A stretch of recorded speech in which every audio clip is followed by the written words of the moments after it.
Good day, ladies and gentlemen. Welcome. Great to have you with us as we get into Revelation chapter 10. And this one is likely to provoke some folks from a variety of perspectives. I think I'm going to make everybody mad today, or at least maybe mad is the wrong word. Rouse everyone to pounce and or to shut me out and say I'm never listening to this wacko again, or who knows. It's also going to be compounded because I don't want to lose you in the various things I want to pull together here. So we'll just see how it goes. I'm sure for our partners on Saturday, those who are current, we'll have plenty to talk about here. I saw John and Kathy raising questions about the allusion I made, or the brief mention I made of the Nephilim and the sons of God mating with the daughters of men. So if you guys can join us on Saturday, we'll talk about that more then, and we'll come back to that eventually because we'll have to. But anyway, this is going to be a fun one. By the way, you should have received your email invitation to the Zoom meeting if you're a partner. And if you are not a partner, there's a link in the show notes. Sign up to support us, and you can join us for these Zoom discussions, which are always lively and edifying, encouraging for me, and hopefully edifying to you. John says I may confuse, but I will not lose him. I love that. And I saw John says... oh, you love Gabe's album. Thank you. I will tell him. That's great. All right. So Sonda says, if we stop listening because of one thing, we need to check ourselves. Indeed. I appreciate that attitude. You don't have to agree with me. I may not persuade you of my view of any of these things. That's okay. Let's just keep wrestling through together. Dale says, if you didn't lose Edgar over the Lord issue, I'm sure... That's an inside joke from NCST days, I think. Okay. So I'm going to read Revelation 10 and then hopefully help you see some important things here, okay? If you are listening to this later via podcast, don't skip ahead. You need to hear what's in the text. He says, and I saw another strong messenger coming down out of heaven, clothed with a cloud and a rainbow over his head, and his face as the sun, and his feet as pillars of fire. And he had in his hand a little scroll opened, and he placed his right foot on the sea and the left on the land. And he cried with a great voice, as a lion roars. And when he cried, the seven thunders spoke out their voices. And when the seven thunders spoke their voices, I was about to write. And I heard a voice out of heaven saying to me, seal the things that the seven thunders spoke, and you may not write these things. And the messenger, whom I saw standing on the sea and on the land, lifted up his hand to the sky, and swore by him who lives through the ages of the ages, who created the sky and the things in it, and the land and the things in it, and the sea and the things in it. The time is no longer delayed. Now, if you're reading along with me here live, that's not what this text says. This is an awful translation by the LSV. We'll come back and look at it. Continue. But in the days of the voice of the seventh messenger, when he may be about to sound the trumpet, and the secret of God may be accomplished, as he declared to his own servants, to the prophets. And the voice that I heard out of heaven is again speaking with me and saying, Go, take the little scroll that is in the open, in the hand of the messenger who has been standing on the sea and on the land. And I went away to the messenger, saying to him, Give me the little scroll. And he says to me, Take and eat it up.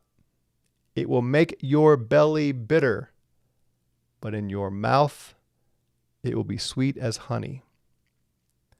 And I took the little scroll out of the hand of the messenger and ate it up, and it was in my mouth sweet as honey.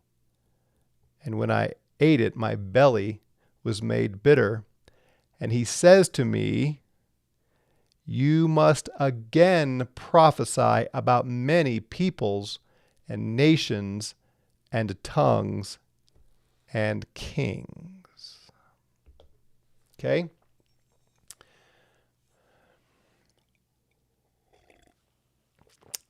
Mighty Monkey. Are the seals, trumpets, bowls in series or rehash of the same thing 3 times?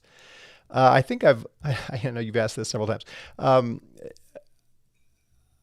And I think I've made mention of this as we go. There is a regular recapitulation. I shouldn't use that word because some of the Revelation scholars like to use that as a theory. I don't mean it in the way they do exactly, but yes, it's the images, the visions communicate something, and then there will be additional information or side information or further whatever, and then it'll come back. So there's a lot of rehashing. I wouldn't just simply settle in on the same every time, all 3 times, whatever. But yes, there's a lot of rehashing, as we'll see even today. All right. So I'm just going to walk through this and give comment, and then we will go where we need to go.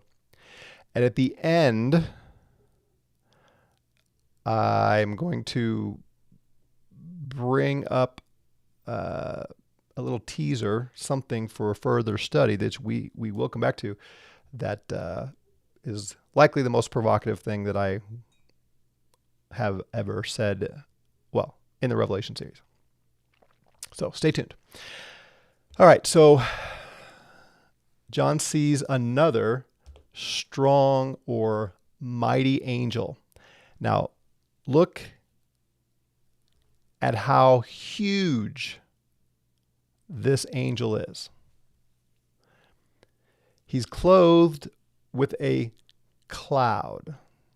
Okay, now just imagine again, you're seeing this vision. This enormous being comes down out of heaven, and he's so big that his garment, his robe, is a cloud. And there's a rainbow over his head. I know this says on, but it's that same preposition we've looked at before that can mean on, can mean over, and seems most likely to me that talking about a rainbow, it's over his head, not on his head. Well, you've seen rainbows. How big are rainbows? They're big. This being is so large that the rainbow is over his head. And his face is as the sun. That's a big face. And his feet as pillars of fire. Mary Beth says, it sounds like Jesus. It does. I don't think it is, but it does sound like him. You're right. And he had in his hand a little scroll. And again, how big is he? His right foot lands on the sea, and his left foot on the land. Now, it's funny that this huge being has this little scroll. I wonder how big this scroll is compared to John. You see what I mean? If it's little in the hand of this giant, it might be rather large for John. Who knows? Those are the weird places my mind goes as I read these things. Okay, so we'll come back to the scroll here in a minute. This giant one cries with a great voice as a lion roars. So imagine the terrifying roar of a lion, or at least like a lion's roar, coming out of a being this large, and it's called a great voice. Booming, stentorian sound would get your attention. And then 7 thunders speak. 7 thunders speak here.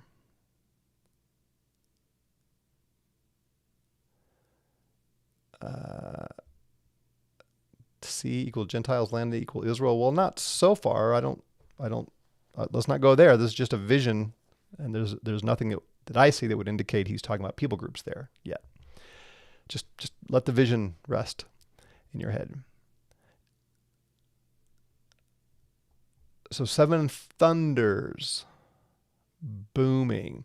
And when the 7 thunders spoke their voices, I was about to write. So it sounded like thunder, but it was intelligible verbiage. And remember at the very beginning, John was told to write all that he saw.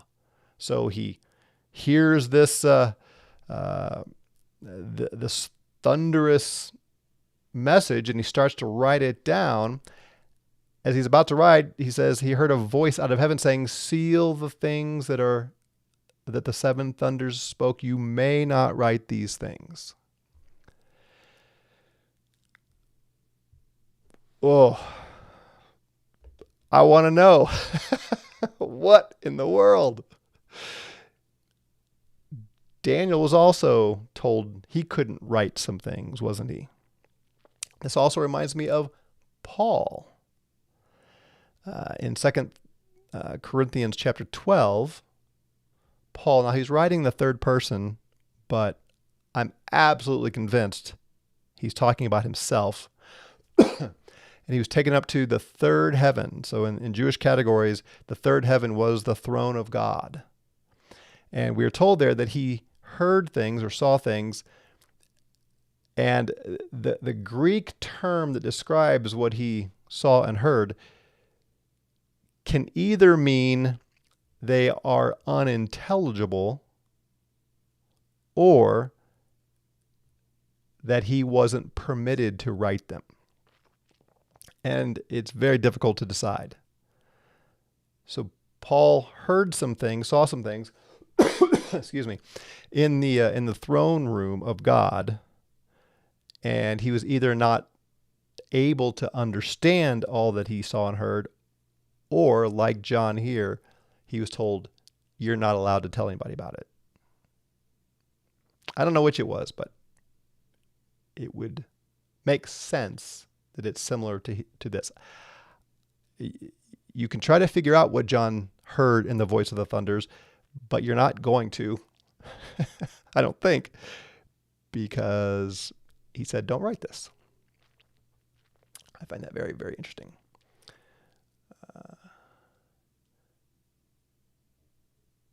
It's a funny deal. All right. So whatever that was, it's going to remain hidden, apparently.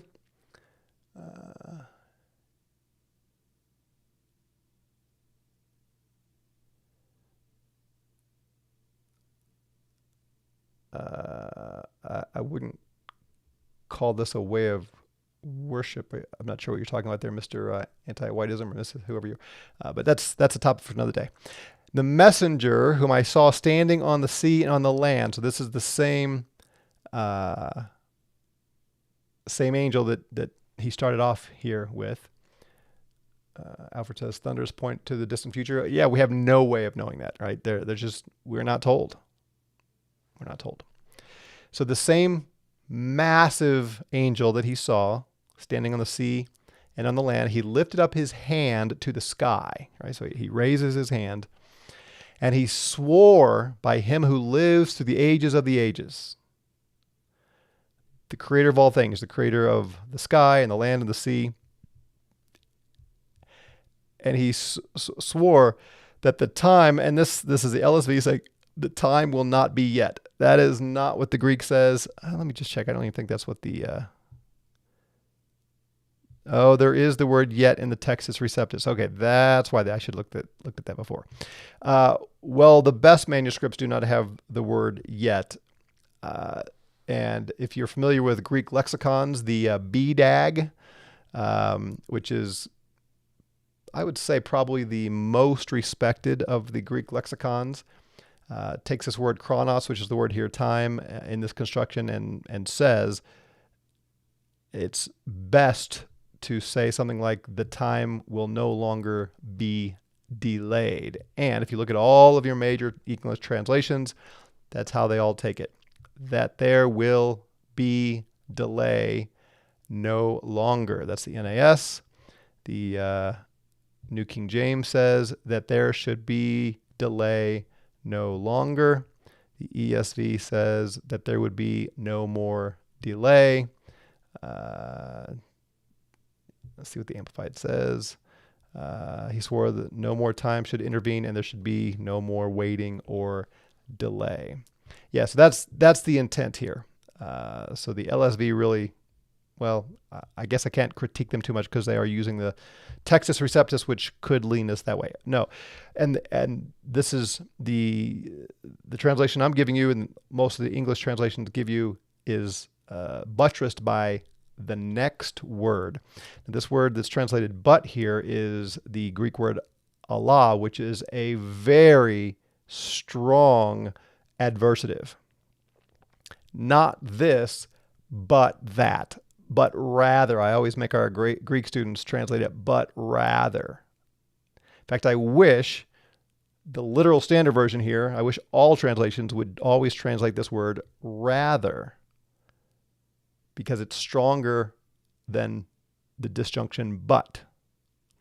So the point is, he swore by the one who created everything, the one who lives through the ages of the ages, that there will no longer be delay, rather than there being a delay,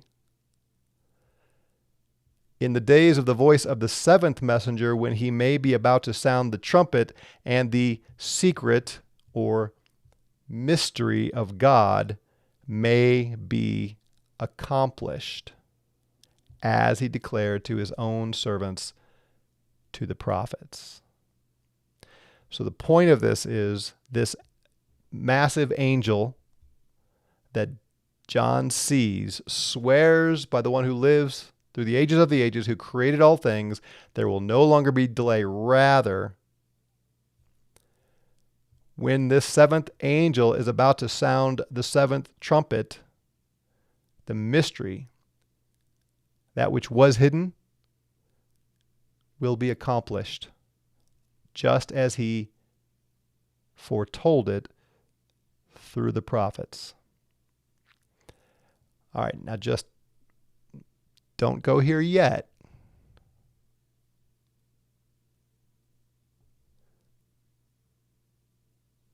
What do you mean it's a very strange reaction to your username? All right. I just tried to read it. Anyway, don't go here yet. But did you notice the seventh angel will sound the seventh trumpet? And when that trumpet is sounded, the things that God declared through his prophets, those mysteries, that mystery will be revealed and accomplished. And this word accomplished is a form of the word telos, which means reach its goal. Okay? We're going to come back to this as well if time allows today. I'll get there. I'll get there today. All right, so we'll come back to the scroll here idea in a minute. This is, once again, all right, I'm going to go to Ezekiel first. So some of the elements of this vision are similar to what Ezekiel saw, and this is the passage where the scroll was given to Ezekiel to eat. And Mary Beth, I think, is who said, sounds like Jesus. Certainly in Ezekiel, it is the Lord here rather than just an angel. So it is possible. It's possible that the vision John sees there is Jesus. However, he's called a messenger, an angel. So you'd have to do a little extending of the terminology there, but it's not beyond the realm of possibility, I don't think. I'm trying to think if there's anything in the text we just read that would preclude that. Anyway, let's look back here to Ezekiel 1. I saw something like the view of electrum from the appearance of the loin and up, and that is kind of a silver gold alloy. And from the appearance of the loin and all the way down, I saw something like the appearance of fire, and its radiance was all around, like an appearance of a bow. That would be a rainbow. Whenever it is in the cloud in a day of rain, so is the vision of the radiance all around. This was the appearance of the likeness of the glory of the Lord, and I looked and fell upon my face, and I heard a voice speaking. So again, similar cloud, rainbow, brilliance, all that kind of thing, right? And he said to me, Son of man, stand upon your feet, and I will speak to you. And a spirit came upon me and took me up and raised me up and set me on my feet, and I heard him speaking to me, and he said, Son of man, I am sending you out to the house of Israel. Okay? This is going to be important here in a moment. Ezekiel, called the Son of Man, is sent to the house of Israel. And he describes the house of Israel as those who are embittering me, who embittered me, they and their fathers, to this very day. And you shall say to them, this is what the Lord says. Now, Ezekiel, whenever they hear or are terrified, for it is an embittering house, they shall also know that you are a prophet in their midst. And you, Son of man, do not be afraid of them, nor be dismayed from before them, because they will sting and band together against you all around, and you live in the midst of scorpions. And do not be afraid of their words, and do not be dismayed from before them, for it is an embittering house. And you shall speak my words to them, whether then they hear or are terrified, for it is an embittering house. And you, Son of man, hear the one speaking to you. Do not become one who embitters, just like the embittering house. Open wide your mouth and eat the things that I give you. And I saw, and behold, a hand stretched out to me, and in it was a scroll of a book. And he unrolled it before me, and on the front and back were inscribed, and lamentation, and strain, and woe had been inscribed. Now, we've been over all of this. Similar idea to the scroll with the 7 seals.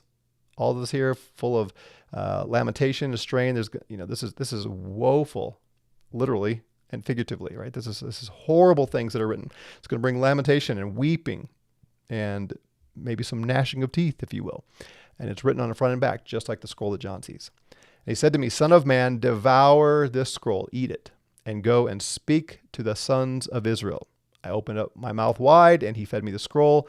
He said to me, Son of man, your mouth shall eat, and your belly shall be filled with the scroll that has been given to you. And I ate it, and in my mouth it was like sweet honey. And he said to me, Son of man, go into the house of Israel and speak my words to them. For not to a thick-lipped and heavy-tongued people are you being sent out, to the house of Israel, nor to many people of other languages or other tongues, neither being robust with their tongue, whose words you will not understand. Even if I had sent you out to these, they would have listened to you, but the house of Israel shall not be willing to listen to you. Okay, so the point here is Ezekiel is given the scroll very similar to what John was given. He was told to eat it. It was sweet to his lips, but bitter to his stomach. But he is specifically told that he's not going to the nations, right? He's going to Israel, and they're not going to listen to him. And the scroll contains God's judgment and wrath and woes that will be poured out on the Israelites, right? We've covered that before. So when John sees the scroll and he's told to eat it and make his proclamations, he's drawing upon, and the scripture here is drawing upon the language of Ezekiel. However, notice what John is told. You must again prophesy about many peoples and nations and tongues and kings. This is where I think our preterist brothers come at the text from their presuppositions rather than drawing out from the text. Now, you may disagree with me. There's one interaction I had with a preterist brother yesterday. Some of you may have seen it, and I appreciate it. And if you're on here today, you're welcome to speak in as we go. But at least I want to show you there is similarity and difference. It's drawing from that Ezekiel imagery, but John is going to prophesy throughout the rest of Revelation of nations and tribes and tongues and peoples, not just Israel. Okay, so one other Old Testament prophecy lies behind this image here in Revelation 10, and it's not going to surprise you. It's back to Daniel chapter 12. So we need to go back and look at that again. If you're not catching on, you really need to read and ponder Daniel 2, Daniel 7, and Daniel 12. And we're going to keep going back because Revelation draws from these over and over and over again. John says the lion, Jesus, is to be released. Okay. Is that because of his... Yeah, I don't know. Maybe. Mary Beth, he is in the clouds and he's holding the book that only he could open.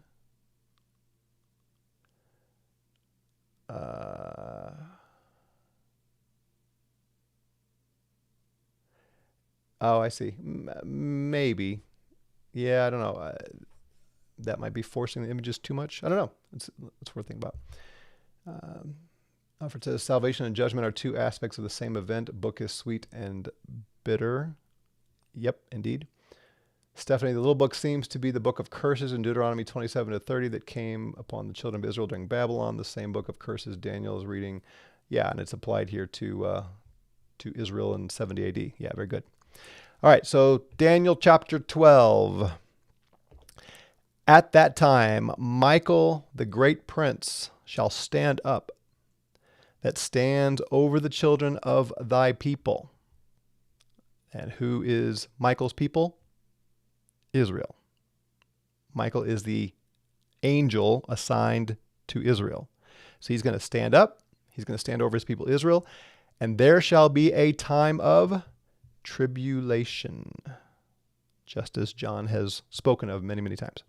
Such tribulation as has not been from the time that there was a nation on the earth until that time. Olivet Discourse, Jesus said the same thing, quoting or at least alluding to this, that what was coming upon that first century generation was unlike anything that had happened before. At that time, thy people, this is Daniel's people, the Israelites, shall be delivered, everyone that is written in the book or in the scroll. This image is going to come back again. Everyone whose name is written in the scroll will be delivered. And many of them that sleep in the dust of the earth shall awake, some to everlasting life, some to reproach and everlasting shame. You catch this? At the time of the tribulation, there's going to be resurrection. And the wise shall shine as the brightness of the firmament, and some of the many righteous as the stars forever and ever. And thou, Daniel, close the words and seal the book to the time of the end. This is a cognate to this word, may be accomplished. Very similar wording. And by the way, it is cognate to tetelestai, which Jesus said on the cross. That's usually translated, it is finished. Could be translated, it is accomplished. So close up the book, seal it until the time of the end, or the time of reaching the goal, or the time of accomplishment, until many are taught and knowledge is increased. So again, we've been over all this, but we've got to keep reviewing it. Daniel is told to seal up the book, and it's going to remain sealed until the time comes for accomplishing it, which is what John sees. And I, Daniel, saw, and behold, two others stood, one on one side of the bank of the river, the other on the other side of the bank of the river. So it's not the sea and the land, but this is still two huge beings on the river and on the one side and on the other. And one said to the man clothed in linen who was over the water of the river, when will be the end of the wonders which thou hast mentioned? When will all of this occur? Daniel wants to know, when is this all going to happen? When is going to be this resurrection and tribulation and so on? And I heard the man clothed in linen who was over the water of the river, and he lifted up his right hand and his left hand to heaven, and swear by him that lives forever. Right? You see the same allusions, the same imagery here from what John saw, that enormous angel. That it should be for time of times and half a time.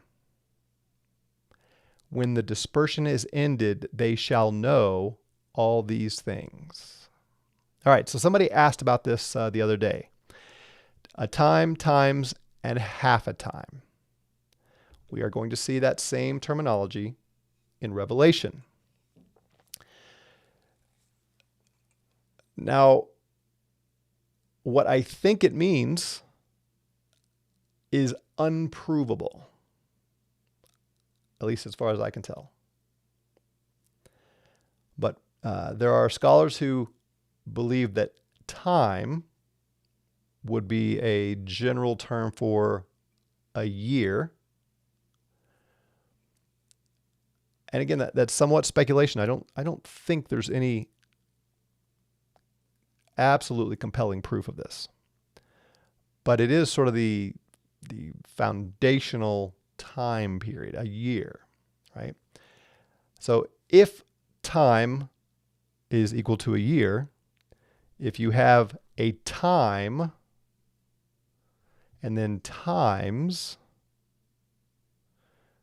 the theory is 1 year, the time is 1 year, times would be 2 years. So what is 1 plus 2? It's 3. And then half, so that'd be half a year, so 3.5 years. If that is true, that fits with the time of the tribulation, because the attack on Jerusalem started around mid-year in 66 AD. And the siege and the destruction lasted about 3.5 years. So, again, admittedly, I cannot prove to you conclusively that time, times, and half a time is 3.5 years. But it makes sense to me. So that's where I lean. We'll hold that thought. Daniel says, and I heard, but I understood not. And I said, O Lord, what will be the end of these things? He still doesn't get it. What's the end? What's the goal? Where's this all heading? When? You see it? He doesn't understand. What do you mean time, times, time and a half? What are you talking about? And the angel said, go, Daniel, for the words are closed and sealed up to the time of the end. One Greek manuscript says, till the last time. Many must be tested and thoroughly whitened. We looked at that the other day. And tried with fire and sanctified. But the transgressors shall transgress, and none of the transgressors will understand, but the wise will understand. And from the time of the removal of the perpetual sacrifice, when the abomination of desolation shall be set up. And you've heard me talk on this before. I believe the abomination of desolation is not the pig of Antiochus Epiphanes. It is the desolation of the city of Jerusalem. That's how it's used, I believe, in Daniel 9 and in Isaiah and Jeremiah again and again and again, and exactly what Jesus says in Matthew 24 and Luke 21 and Mark 13. Well, if that's true, then the desolation of Jerusalem took about 3.5 years. So here he says, at the time of the removal of the perpetual sacrifice, when the abomination of desolation shall be set up, there will be 1,290 days. How many years is 1,290 days? Anybody?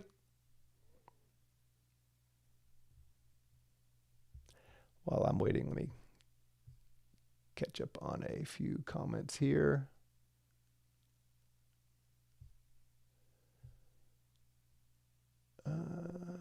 What was the connection between verse 11 and full preterism? Hopefully you'll see as we go. That'll take me a little outside of what I wanted to get at. Simply put, I see some prophecy beyond 70 AD in Revelation that preterists don't, I believe. Okay, Mary Beth summed it up well. Thank you. Stephanie says he's written curses, and it seems like the Deuteronomy curses also came by the generation of vipers. Jesus would come. Yeah. All of that points to fall of Jerusalem, 70 AD. When does verse 11 occur? We'll come back to that in a moment. Could it be referring to the Romans? Are you talking about the nations and such? Hang on. We'll get there.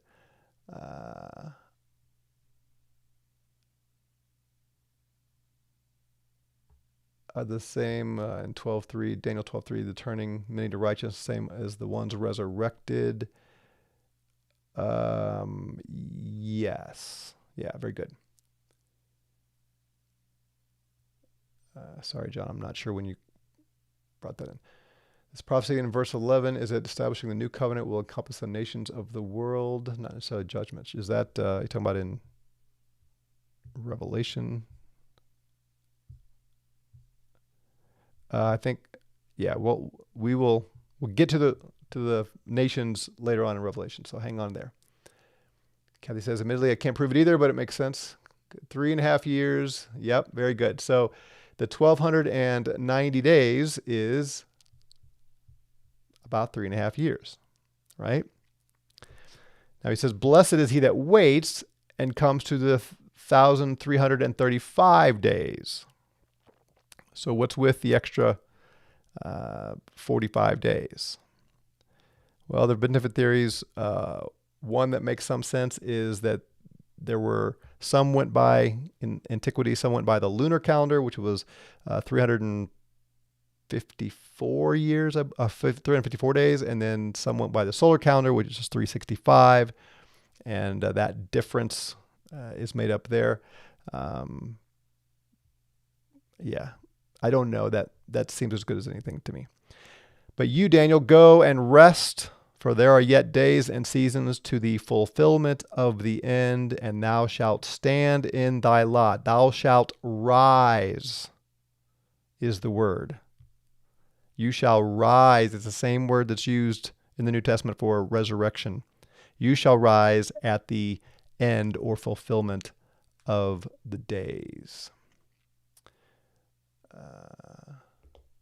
Unique Monk says civil wars and tribulation, 42 months leading up to the temple's destruction. Yes. Yep. Exactly, Unique Monk. Okay, so very similar imagery from the standing on the sea or the river, and the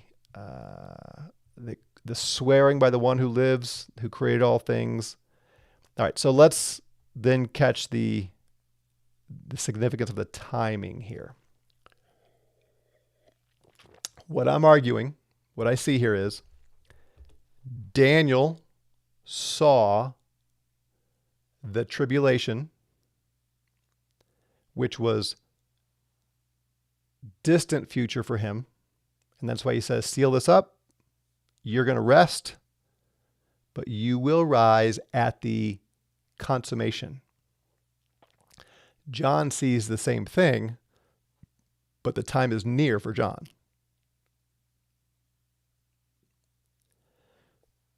And this enormous messenger is announcing the time is upon them.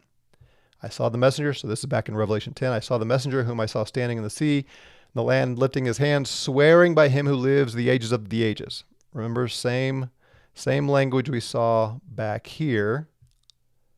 This man, clothed in linen, who was over the water of the river, he lifted up his right and his left hand, and he swore by the one that lives forever and ever, that the time would be a time, times, and time and a half. John sees this angel standing in the land and the sea, swearing by the one who lives forever and ever, who created all things. And he says, the time will not be delayed. It is now.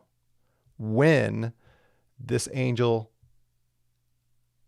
the seventh angel, sounds the trumpet, that's the time of the end.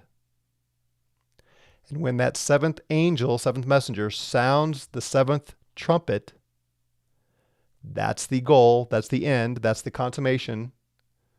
That's when the mystery of God is accomplished, just as he declared to his prophets like John. Okay? Does everybody see that? Again, I may not persuade you of this, but do you at least understand what I'm articulating? That the time of the seventh angel, when he sounds the seventh trumpet, that's when the mystery of God will be accomplished, the mystery that he declared to his prophets. And this enormous angel is saying, the time will not be further delayed. It is now.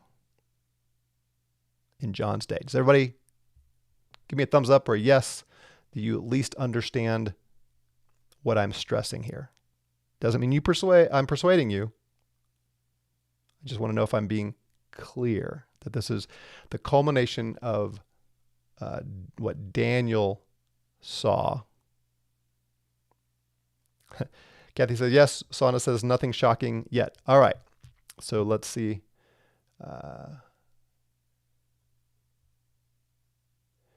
Scott says, try to figure out in Daniel 12, if verse 3 people are the same people raised, this resurrection wouldn't be dead people then. Maybe I didn't understand your question. What?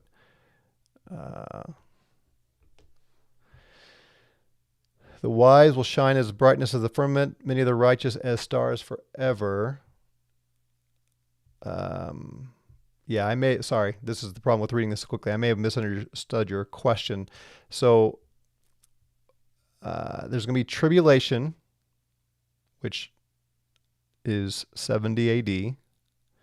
And those who are written in the scroll will be raised. Well, here, verse 1 is they'll be saved. And then many of them that sleep will rise. And many wise shall shine as brightness. Okay, so I spoke too soon. I believe the verse 3 refers to those who rise at the time of the tribulation. Does that help? Does that help, Scott? All right, lots of thumbs up here. Amy says, seems like history. Josephus says the Jews stopped some of the sacrifices when the Jewish revolt started in 66 AD. Excellent. Excellent point. That's why you got to read Josephus. Well done, Amy. Thumbs up. Yes. 2 thumbs up. Okay, good. Revelation 10:7 is what I was referring to when Jesus the Lamb will be released as the lion. Well, there's nothing in any of this about lion and lamb yet here, so I'd be a little cautious about jumping. All right, everyone's saying, but they are turning people to righteousness.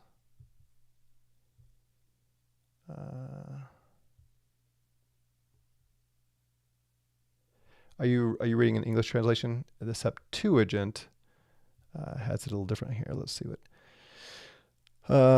And from the righteousness of the many as the stars. Yeah, so in the Septuagint at least, they're not turning anybody to. It's describing the wise. So is that all right?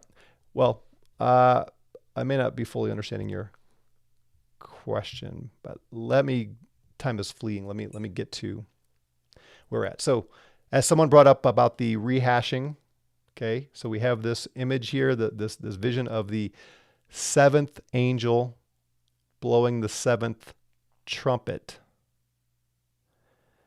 And then we're going to see the movie is going to pan to another scene.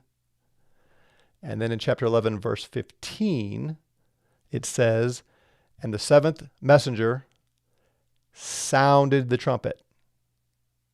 Okay, so in Revelation 11:15, we have this right here being fulfilled, this happening. The seventh messenger blows the trumpet. So let me go back now to, didn't I bring it up? Where is it? All right, let's go back to, okay, so back to chapter 8 for a second, just to catch the order of things here. He opens the seventh seal, right? He's got the scroll, he opens the seventh seal, and there came silence in heaven about half an hour, and I saw the seven messengers, or angels, who have stood before them, and there were given to them seven trumpets. And another messenger came, and so on. We talked about all this. So the seven messengers, now this is 8:6, the seven messengers who are having the seven trumpets prepared themselves, they may sound the trumpets. The first messenger sounded the trumpet, and there came hail and fire mingled with blood. We talked about all this already. This is the plagues of Egypt now brought upon the Israelites in Jerusalem. The first angel sounds the trumpet, there come hail and fire and so on. The second messenger sounds the trumpet, and there's the sea becoming like blood. Third messenger sounds the trumpet, and there's the rivers, the water again being contaminated with wormwood and so on. Fourth messenger sounds the trumpet. The sun and the moon are struck, and the stars they don't shine, and there's a woe, woe, woe, those dwelling on the earth and so on. The fifth messenger sounds the trumpet. I saw the star fallen. He opens the pit of the abyss, and the smoke coming out, bringing the locusts like scorpions, as we saw.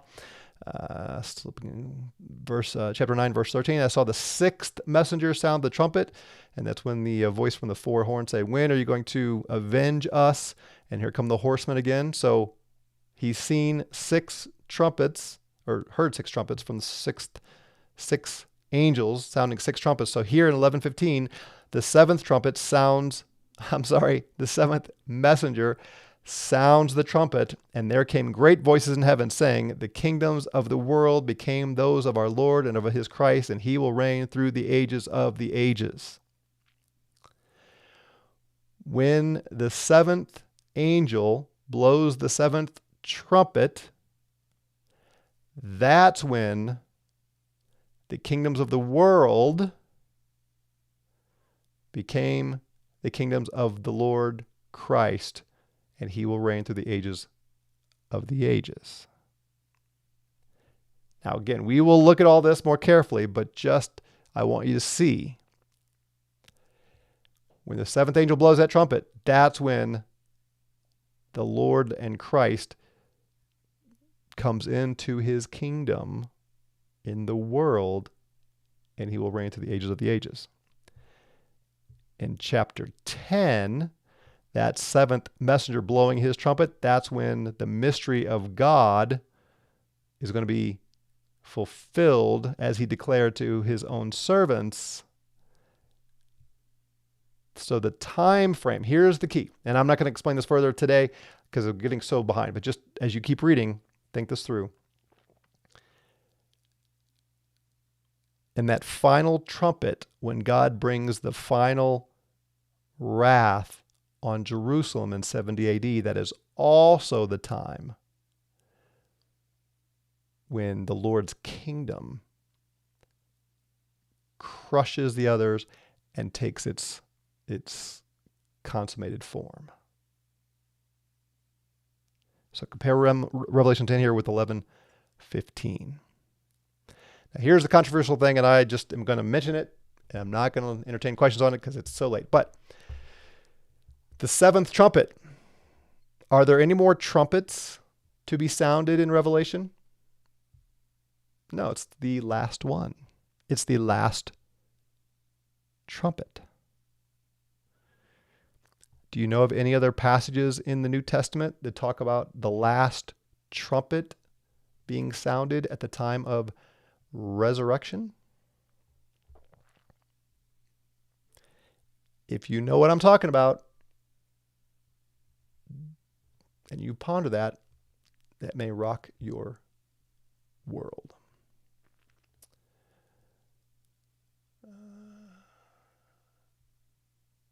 Trumpet seals, bowls are the same event. Yeah, more or less.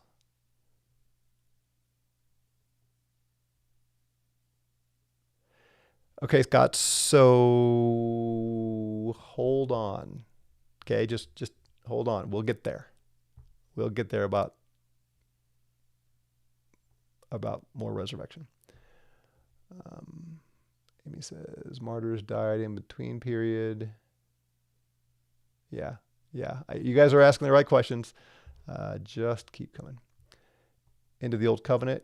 Yep. The final curse is brought on Israel, and that's when the kingdom of Christ became the kingdom of the Lord in Christ, as he says. Is the mystery of God referring to the grafting in of the Gentiles in the tree of Israel? Yes, but don't confuse issues just yet. First Thess 4, we'll get there. Yep, all of it is course. Yep, Nevi got it. Yep, Alfred got it.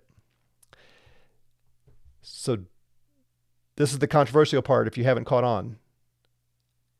If Paul is talking about the same thing that John is talking about, which I believe he is, then 1 Corinthians 15 happened in the first century. All right, gonna leave it there. We will just keep going, and just hang with me. And if you're a partner, join us on Saturday, and we can talk more about it. All right, today's only Wednesday, so we've got tomorrow to continue on into chapter 11. Grace and peace to you. God bless.